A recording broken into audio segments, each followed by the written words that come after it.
So guys, તમને પણ મારી જેમ રાતે 12 વાગે ભૂખ લાગે છે તો चलिए शुरू करते हैं। કઈ મૂંઝાવાનું નથી. તમારા ખીચામાં ખાલી 5-10 રૂપિયા આવી છે ને, 5-10 રૂપિયા, તોય તમે ધરાઈ જાશો. ઓકે, कभी कभी लगता है कि अपन ही भगवान है। તો ચાલો હવે આપણે બનાવીએ જમ ચેવડો. नहीं तू समझा नहीं। આપણી પાસે જેટલો નાસ્તો છે એ બધાને આપણે ખાંડડી વડે આમ છે ને ખોદી નાખશું. રેડી? પછી એક બાઉલ લઈને આપણે એમાં બધી વસ્તુ નાખી દેવાની.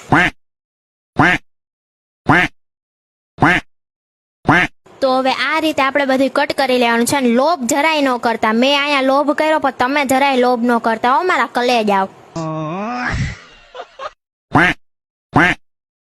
હવે આપણે નાખશું લીંબુ. લીંબુ અત્યારે મોંઘા છે પણ વાંધો નહીં, એકાદું માંગીએ જો કે ભાઈ લાય, એક અડધું તારા ઘરમાં ને અડધું મારા ઘરમાં.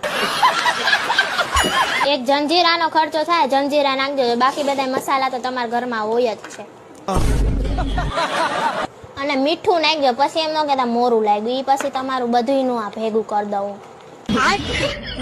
હવે આપણો જમજમ ચેવડો ફૂલ તૈયાર થઈ ગયો છે અને આપણે આમાં નામાં ખાશું. હવે આપણે શણગારવા બેસું તો હોના કરતા ગરમણ મોંઘું થાય. ભાઈ એટલું મસ્ત થાય ને, તું ખાય ને તો ગાંડો જ થઈ જાય. હાવ ગાંડો એટલે ગાંડો જ.